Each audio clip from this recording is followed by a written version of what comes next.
नमस्कार, मी श्वेता. तुम्ही पाहताय न्यूज 18 लोकमत. मुद्दा महाराष्ट्राचा मध्ये तुमचं स्वागत. या बुलेटिनच्या सुरुवातीला बातमी आहे. मुंबई विमानतळावरती उसळलेल्या गर्दीची निर्बंध शिथिल झालेत. लोकांनी 2 लसीचे डोस घेतलेले आहेत. त्यामुळे आता पुन्हा एकदा विमान प्रवासाला जाणाऱ्या प्रवाशांची गर्दी वाढू लागली आहे. कोरोना नियमावलीचं पालन आणि इतर गोष्टींमुळे अनेक तास रांगेत प्रवाशांना उभं राहावं लागतंय. या गर्दीमुळे आपली फ्लाईट चुकल्याचा आरोपही अनेक प्रवाशांनी केला. विमानतळाच्या या गर्दीवरती तोडगा काढण्याचा प्रयत्न सुरू असल्याचं प्रशासनानं सांगितलंय. मात्र मुंबई विमानतळावरती भली मोठी प्रवाशांची झुंबड उडाली आहे. अनेक नागरिकांनी लसीचे 2ही डोस घेतलेले आहेत. नियमांमध्ये जो काही कालावधी पूर्ण करायचा होता तो अनेकांनी पूर्ण केला आहे. निर्बंध शिथिल झालेले आहेत काही अंशी. त्यामुळे विमान प्रवासासाठी मुंबई विमानतळावरती प्रवाशांची उडालेली ही झुंबड, अनेकांनी या गर्दीमुळे आपली फ्लाईट सुद्धा मिस झाल्याचा आरोप केलेला आहे. आणि विमानतळ प्रशासनासमोर आता आव्हान आहे या गर्दीला मॅनेज करणं. आमच्या प्रतिनिधी स्वाती लोखंडे आपल्या सोबत जोडल्या गेल्यात. स्वाती, मुंबई विमानतळावरती अशी अचानक जी गर्दी झाली आहे, काय त्याच्या मागची कारणं आहेत? सगळ्यांनाच माहिती आहे की सणासुदीच्या काळामध्ये लोकांचं विशेषतः आपल्या घरी परतणं, म्हणजे जे मुंबईत कामाला येतात किंवा राहतात त्यांचं आपल्या मूळ गावी परतणाऱ्यांची संख्या खूप जास्त असते. आणि त्याचबरोबर गेल्या 2.5 वर्षात लोकांनी वेकेशन या शब्दावर खरं तर वेकेशन हे त्यांना करताच येत नव्हतं.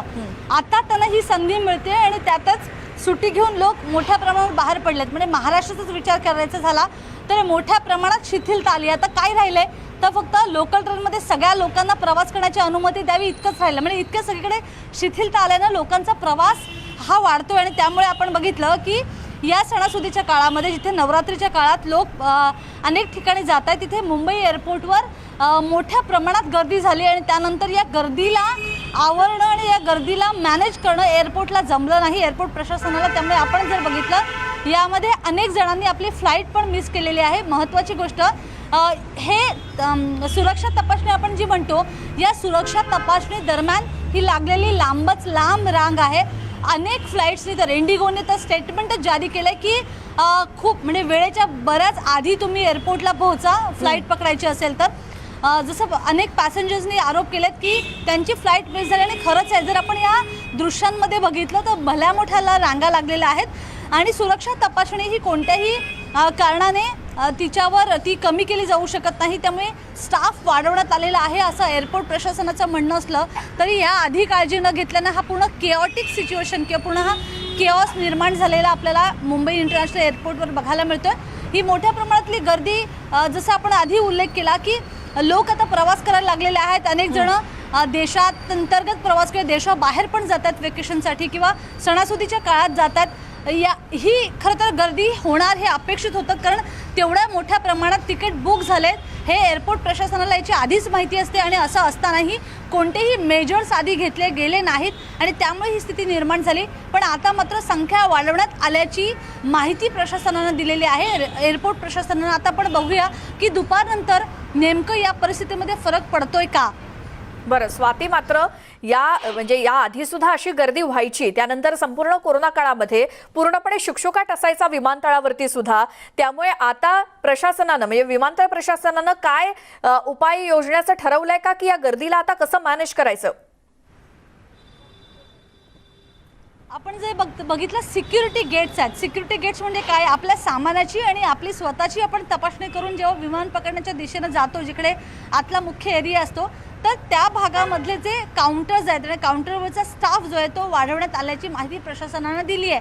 पण प्रत्यक्षात बघितलं आपण की खरं तर या सगळ्या गोष्टी जर आधी केल्या असत्या तर अनेकांनी आपल्या फ्लाईट मिस केल्या नसत्या.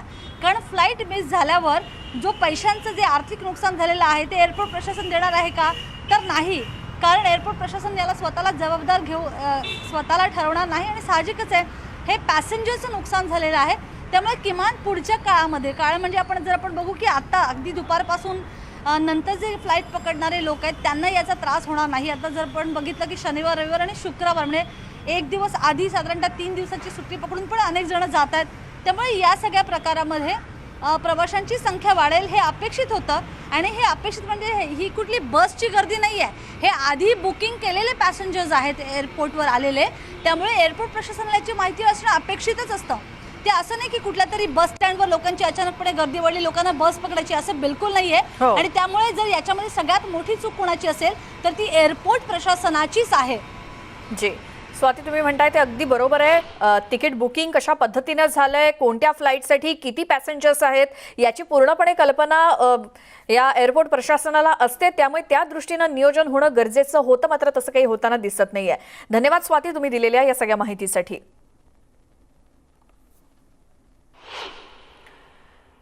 पुढच्या बातमीकडे वळतोय. अजित पवार यांचे निकटवर्तीय सध्या आयकर विभागाच्या रडारवरती आहेत आणि 24 तास उलटून गेले तरी देखील आयकर विभागाची छापेमारी अजूनही सुरूच आहे. अजित पवार यांचा मुलगा पार्थ पवार यांच्या मुंबईतल्या नरिमन पॉइंट कार्यालयावर सुद्धा अजून आयकर विभागाकडून छापेमारी सुरूच आहे. नरिमन पॉइंट इथल्या निर्मल भवन या इमारतीतील दुसऱ्या मजल्यावर हे कार्यालय आहे. या कार्यालयात अधिकाऱ्यांकडून झाडाझडती घेतली जाते. तर रजनी इंदुलकर यांच्या निवासस्थानी सुद्धा छापेमारी सुरू आहे. पंचवटी इथल्या निवासस्थानी ही छापेमारी सुरू असून बारामती आणि दौंड परिसरात सुद्धा आयकर विभागानं छापे टाकलेत. 24 तास उलटून गेलेत तरीही ही कारवाई सुरूच आहे. बारामतीतील स्क्रायबर डायनामिक्स या कंपनीमध्ये सुद्धा छापा टाकण्यात आलाय. तर नंदुरबारमध्येही सलग दुसऱ्या दिवशी छापेमारी सुरू आहे. आयान मल्टीट्रेड कारखान्यावरती आयकर विभागानं कारवाई केली आहे, ती सुरू आहे. गुरुवारी इथे आयकर विभागानं छापे मारले होते. आज देखील नंदुरबारच्या आयान मल्टीट्रेडमध्ये छापेमारी सुरूच आहे. 24 तास उलटून गेले तरीही. तर अजित पवार यांचा मुलगा पार्थ पवार यांच्या नरिमन पॉइंट मधील कार्यालयात आयकर विभागाची छापेमारी सुरू आहे. कालपासून इथे हा छापा टाकला जातोय. ती आजही कारवाई सुरू असल्याची माहिती मिळते. 24 तास उलटून गेले तरी देखील पार्थ पवार यांच्या कार्यालयात अधिकारी झाडाझडती घेत आहेत. अनंता मार्क्स LLP असं या कंपनीचं नाव आहे. कालपासून अजित पवारांच्या निकटवर्तीयांच्या ऑफिसेस किंवा साखर कारखान्यांवरती आयकर विभागाकडून धाड सत्र सुरू आहे. आणि त्यापैकी अजित पवार यांचा मुलगा पार्थ पवार यांच्या नरिमन पॉइंट इथल्या कार्यालयात सुद्धा अजूनही छापेमारी सुरू आहे. आमच्या प्रतिनिधी स्वाती लोखंडे आपल्यासोबत आहेतच. स्वाती, एकतर महाराष्ट्रात ज्या ज्या ठिकाणी वेगवेगळ्या भागात अजित पवार यांच्या निकटवर्तीयांच्या साखर कारखाने असतील तिथे धाडी सुरू आहेत. त्याचसोबत मुख्यतः नरिमन पॉइंट इथे पार्थ पवार यांचं जे कार्यालय आहे तिथे गेले 24 तास आयकर विभागाचे अधिकारी अजूनही तिथे आहेत. म्हणजे इतका वेळ ही चौकशी चालली आहे. काय एकूणच माहिती?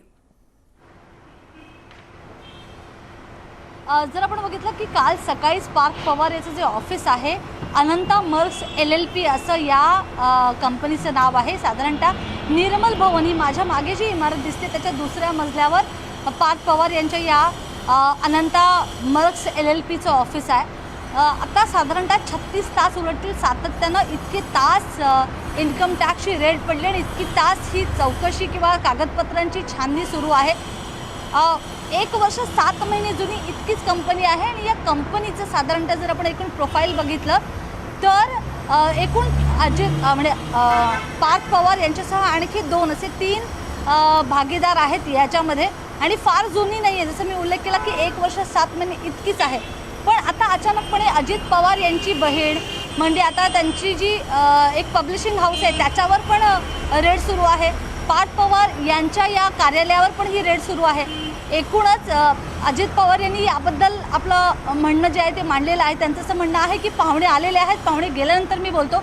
आणि राष्ट्रवादीचे राष्ट्रीय अध्यक्ष शरद पवार यांनी याचाच पुनरुच्चार केला आणि त्यांचं असं म्हणणं की पाहुण्यांची आम्हाला फार काळजी नाही आहे. जसं त्यांनाही एक नोटीस गेली होती ईडीची आणि ती जी ईडीची नोटीस होती ती अशा काळात दिली गेली होती निवडणुकीच्या काळामध्ये. आणि त्यानंतर मला ईडीने नोटीस दिल्यावर भाजपला लोकांनी येडी ठरवलं असं त्यांनी वक्तव्य केलेलं आहे. म्हणजे साधारणतः या सगळ्या चौकशीचा ससेमरा करायला पवार कुटुंब जे आहे ते सामोरं गेलेलं आहे. आणि जी काही चौकशी करा ती चौकशी केल्यानंतरच आम्ही बोलू असा एकूणच पवार कुटुंबियांचं म्हणणं आहे किंवा त्यांचा एकूणच असा हेतू आहे.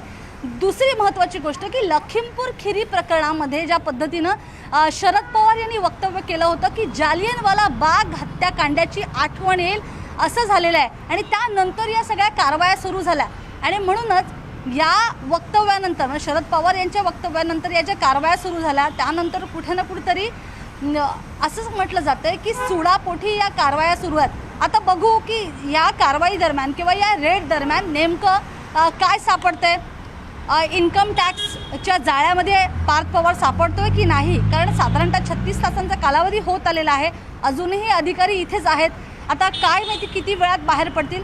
पण एकूणच म्हणजे आपण या साखर कारखान्याशी संबंधित असू दे किंवा ही LLP जी कंपनी आहे मक्स LLP, या कंपनी साधारणतः प्लास्टिकचे बॅरल्स आणि प्लास्टिकच्या प्लास्टिक विकते किंवा त्याच्यामध्ये होलसेलमध्ये डील करते, असं एकूणच कंपनीचं प्रोफाईल सांगते. पण या प्रोफाईलच्या आडून, या कंपनीच्या आडून दुसरे काही व्यवहार सुरू होते का, याची पण माहिती आपल्याला मिळू शकेल जर तसं होत असेल तर. जी स्वाती, आणि ज्या वेळेला ही चौकशी संपेल तेव्हा काही यातलं कळतंय का आपण बघूयातच आणि तुमच्याकडनं अपडेट घेऊच. तुर्तास धन्यवाद या सगळ्या माहितीसाठी. 36 तास उलटून गेले तरी सुद्धा अजित पवार यांच्या निकटवर्तीयांच्या ऑफिसेस आणि साखर कारखान्यांवरती आयकर विभागाच्या धाडी ह्या सुरूच आहेत. पुढची बातमी आहे, आर्यन खानसह इतर 7 आरोपींना 14 दिवसांची न्यायालयीन कोठडी सुनावण्यात आली आहे. आज आर्यनच्या जामिनावरती कोर्टात सुनावणी सुरू आहे. या सुनावणी दरम्यान AGS अनिल सिंग आणि आर्यनचे वकील सतीश माने शिंदे यांच्यामध्ये जोरदार युक्तिवाद सुरू आहे. आर्यनकडे अंमली पदार्थ सापडलेच नाही तसा पुनरुच्चार आर्यनचे वकील माने शिंदे यांनी केलाय. तर जामिनाबाबत NCBनं आतापर्यंत एकही प्रश्न उपस्थित केला नाही असं माने शिंदेंनी म्हटलंय. आरोपी क्रमांकानुसार जामीन अर्जाला सुनावणी होईल. 12:30 वाजता या सुनावणीला सुरुवात झालेली आहे. माने शिंदे म्हणजे ॲडव्होकेट सतीश माने शिंदे यांच्याकडून जोरदार युक्तिवाद सुरू आहे. त्यामुळे जामीन अर्जावरील सुनावणी सुरू असताना आता आर्यनला बेल मिळणार का किंवा जामीन अर्जाला मंजुरी मिळणार का याकडे सगळ्यांचं लक्ष आहेच. मात्र सध्या कोर्टात हा युक्तिवाद सुरू आहे. आमच्या प्रतिनिधी सुस्मिता भदाणे पाटील आपल्यासोबत सातत्यानं याच बातमीचा पाठपुरावा करत सगळे अपडेट पोहोचवत आहेत. सुस्मिता, आता 12:30 वाजता साधारण सुनावणी सुरू झालेली आहे. काय अपडेट मिळतायत का? काय अंदाज लागतोय का? ही सुनावणी सुरू असताना जोरदार युक्तिवाद सतीश माने शिंदे यांच्याकडनं केला जातोय, इतकंच कळलंय. खरं तर आता कोर्टामध्ये सुनवाईला सुरुवात झालेली आहे. आर्यन खान यांच्याकडनं सतीश माने शिंदे ही बाजू मांडतायत, त्याचबरोबर अद्वैत सेठना हे सुद्धा कोर्टात पोहोचलेले आहेत. सगळ्यात महत्त्वाचं म्हणजे कोर्टामध्ये आता या 3 वेगवेगळ्या अर्ज जे आहेत बेलसाठी हे सादर करण्यात आले आणि 3 वेगवेगळ्या पद्धतीची स्वतंत्र युक्तिवादसुद्धा त्यासाठी होणार आहे. NCBकडनं कोर्टामध्ये म्हणजे आपले जे अतिरिक्त सॉलिसिटर जनरल अनिल सिंग जे आहेत ते सुद्धा इथे पोहोचलेले आहेत आणि विशेष सहकारी वकील म्हणून अद्वैत सेठाना कोर्टात उपस्थित आहेत. ते NCBच्या वतीने बाजू मांडणार आहेत. खरं तर आज सकाळपासून आपण बघितलं ज्या पद्धतीने हालचाली होत होत्या त्यानुसार आजचा दिवस हा आर्यन खान आणि इतर जे सगळे त्याच्यासोबतचे पकडण्यात आले अरबाज मर्चंट्स आणि मुनमुन असेल यांच्या सगळ्यांसाठी महत्त्वाचं समजायला लागेल. कारण आता कोर्टामध्ये सुनवाईला सुरुवात झालेली आहे आणि सगळ्यात महत्त्वाचं म्हणजे सतीश माने शिंदे यांनी आर्टिकल 437चा उल्लेख केलेला आहे आणि या आर्टिकलच्या त्यांनी युक्तिवाद केलेला आहे. सगळ्यात महत्त्वाचं जामीन अर्जाला कायद्याला धरून नाही असं सुद्धा NCBचं म्हणणं आहे. NCBच्या या एका वक्तव्यामुळे सुद्धा अतिशय महत्त्वाची भूमिका त्यांनी मांडलेली आहे की जामीन अर्ज अशा प्रकरणांमध्ये दिला जाऊ शकत नाही असं वारंवार सांगण्यात येत आहे NCBच्या वकिलांकडनं. जी सुस्मिता, ही सुनावणी साधारण कधीपर्यंत चालेल आणि कधीपर्यंत कळू शकेल की आर्यन खानला बेल मिळणार की नाही? खरं तर युक्तिवाद अजूनही सुरू आहे, त्यामुळे अगदी काही वेळामध्ये युक्तिवाद पूर्ण होईल. त्यानंतर खंडपीठाकडनं निर्णय देण्यात येणार आहे. खरं तर मॅजिस्ट्रेट कोर्टामध्ये 1 वाजता या सुनावणीला सुरुवात झाली आहे. पहिल्या टप्प्यातील युक्तिवाद आता सुरू आहे. जी सुस्मिता, आणि आर्यनच्या वकिलांकडून युक्तिवाद जोरदार केला जातोय की आर्यननं अंमली पदार्थ स्वतःजवळ बाळगलेले नाहीत. आणखीन कोणत्या कोणत्या गोष्टी या माने शिंदेंकडून ठोसपणे मांडल्या जात आहेत? खरं तर सगळ्या पद्धतीचे कायदेशीर बाबी पूर्ण करण्याचे बेल ॲप्लिकेशन यापूर्वीच देण्यात आलं होतं असं माने शिंदे यांनी म्हटलेलं आहे. तर NCBनं या संपूर्ण प्रकरणामध्ये बेल लागू होऊ शकत नाही अशा पद्धतीचा युक्तिवाद केलेला आहे. त्यामुळे कोर्ट काय निर्णय घेतं आणि या युक्तिवादामध्ये पुढील टप्पे बघणं महत्त्वाचं आहे आणि या संबंधीचे अपडेट्स हे आता वेळोवेळी कोर्टामध्ये जसं जसं युक्तिवाद पुढे सरके त्या अनुषंगी कळणार आहे. जी, तर सध्या सुनावणीला सुरुवात झाली आहे. दुपारी 1 वाजता आर्यन खान याच्या सुटकेसाठी जामीन अर्ज करण्यात आलाय आणि याच जामीन अर्जावरती सध्या सुनावणी सुरू आहे. आर्यन खानचे वकील ॲडव्होकेट सतीश माने शिंदे यांचा सध्या युक्तिवाद सुरू आहे. त्यानंतर एनसीबीच्या वकिलांचा सुद्धा युक्तिवाद होईल. काल सुद्धा या संदर्भात युक्तिवाद झालेला होता की सुनावणी पार पडलेली होती, तेव्हा काय काय घडलं होतं सुस्मिता, अगदी थोडक्यात. खरं तर एनसीबीनं ज्या वेळेला ही कारवाई केली होती तेव्हाच या कारवाईमध्ये आर्यन खान सोबत इतर 7 व्यक्तींना अटकेत घेण्यात आलेलं होतं. त्यांच्यावरती सुनावणी एकूण 11 लोक एनसीबीनं ताब्यात घेतलेले होते.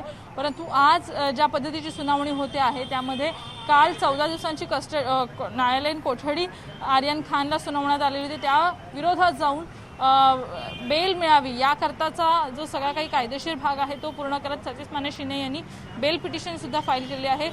बेलसाठी त्यांनी ॲप्लिकेशन केलेलं आहे आणि आता या संपूर्ण प्रकरणामध्ये जी आहे चर्चा सुरू असल्याचं पाहायला मिळते. एनसीबीचे वरिष्ठ अधिकारी सुद्धा यावेळेला उपस्थित आहे. अनिल सिंग सुद्धा इथे उपस्थित आहेत. आणि सगळ्यात महत्त्वाचं म्हणजे कोर्टामध्ये ज्या वेळेला या सगळ्या प्रकरणाचा न्यायालयीन युक्तिवाद सुरू आहे त्यावेळेला वेगवेगळ्या कलमांचा दाखला दिला जातो, ज्याच्यामध्ये आर्टिकल 347चा सुद्धा उल्लेख करण्यात आलेला आहे. आणि एकूणच या प्रकरणी बेल मिळू शकत नाही अशा पद्धतीचा युक्तिवाद कोर्टाकडनं करण्यात आलेला होता. त्यामुळं ज्या पद्धतीच्या घडामोडी घडतात त्यामुळे तो अगदी काही वेळामध्येच चित्र स्पष्ट होऊ शकेल. जी सुस्मिता, धन्यवाद या सगळ्या अपडेट्ससाठी.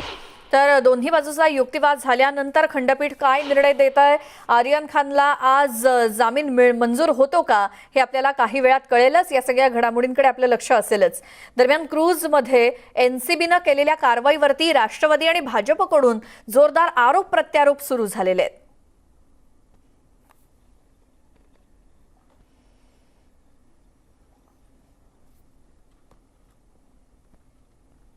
लोक याचा अर्थ आहे की 2 लोकांना सोडण्याच्या तयारीत ते होते आणि ते बोलून गेले.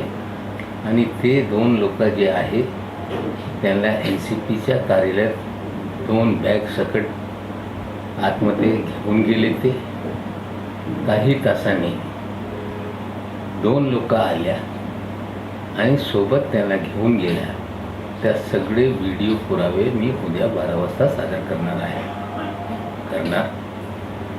तो 2 मधला एक भारतीय जनता पक्षाच्या नेत्यांचा तो इनलॉ आहे.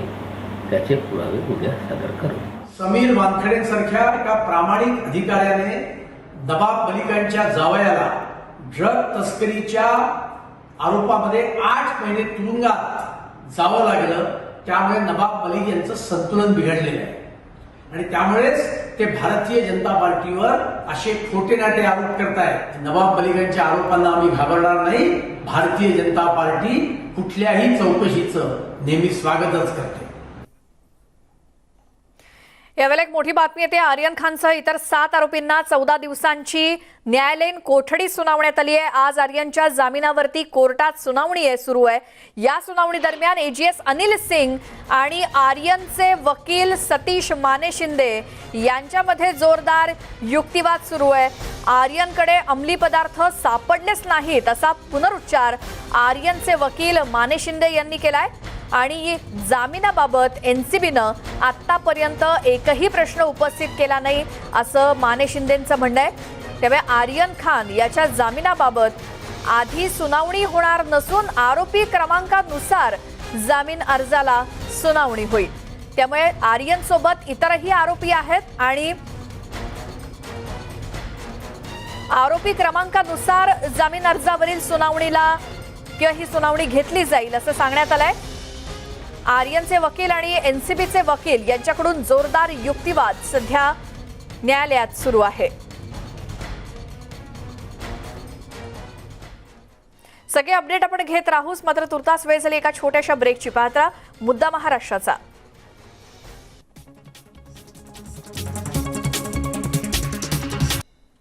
ब्रेकनंतर तुमचं स्वागत. कोरोना काळामध्ये अनेक प्रश्न तुम्हाला पडले असतील सॅनिटायझर संदर्भात, किंवा सॅनिटायझर तर आपल्यासाठी हानिकारक तर नाहीत ना, किंवा लस ही तुमच्या DNA मध्ये बदल तर नाही ना करणार, किंवा लसीकरण झाल्यानंतर सुद्धा तुम्हाला कोरोनाची लागण होऊ शकते का, असे प्रश्न जर तुमच्या मनात असतील तर बरं आता अशी एक जागा आहे जिथे तुमच्या या सगळ्या प्रश्नांची उत्तरं तुम्हाला मिळतील आणि तेही तुमच्या फोनवरती. नेटवर्क 18 आणि फेडरल बँकेच्या कोविड-19 विरुद्ध देशव्यापी लस जनजागृती मोहिमेचा एक भाग म्हणून संजीवनी अ शॉर्ट ऑफ लाईफ अंतर्गत संजीवनी व्हॉट्सअप हेल्पलाईन सुरू करण्यात आली आहे. तुम्हाला फक्त 7977773753 या क्रमांकावरती व्हॉट्सअप करायचे तुमचे प्रश्न आणि तुम्हाला तुमची उत्तरं त्वरित मिळतील, जी सगळी माहिती क्रॉस चेक केलेली असेल. त्यामुळे कोविड संदर्भात तुमचे सगळे असलेले प्रश्न व्हॉट्सअप करा आणि तुम्हाला हवी असलेली सगळी माहिती मिळवा. नंबर पुन्हा एकदा सांगते, 7977773753 वर.